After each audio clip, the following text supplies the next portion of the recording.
ससुर जी गोर लागतनी। खुश रही बैठी। हई नीचे ही बैठी का कुर्सी एगो मंगा दी। टूटल कुर्सी लिया। रह दी एगो चादरे मंगा दी। फाटल चादर लिया तो छोड़ी रह दी। चादर उधर पर ना बैठे। एक लोटा पानी में पिया दी। फूटल लोटा में पानी लिया।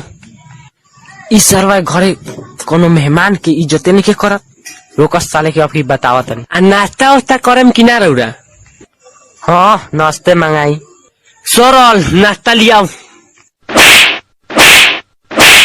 ए महाराजी तो हमार लड़कुआ सरी के नु नाम हो।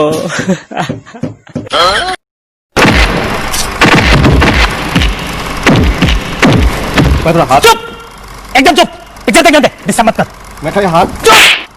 मेरा हाथ नो नो मैं बोला हाथ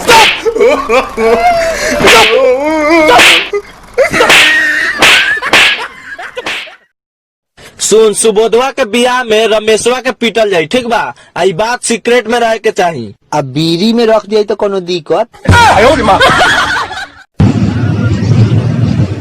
कोरोना वायरस के चलते शादियों में भारी गिरावट। पंडित ने 1 मीटर की दूरी से सिंदूर डलवाने की कोशिश किया।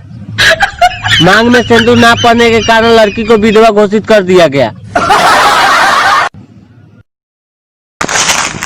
अरे देख दे। अरे भाई नहीं है, बोला ना भीख दे। अबे भाई ऐसे कौन भीख मांगता है यार? देख दे इसमें। दे रहा हूँ भाई, सब दे रहा हूँ।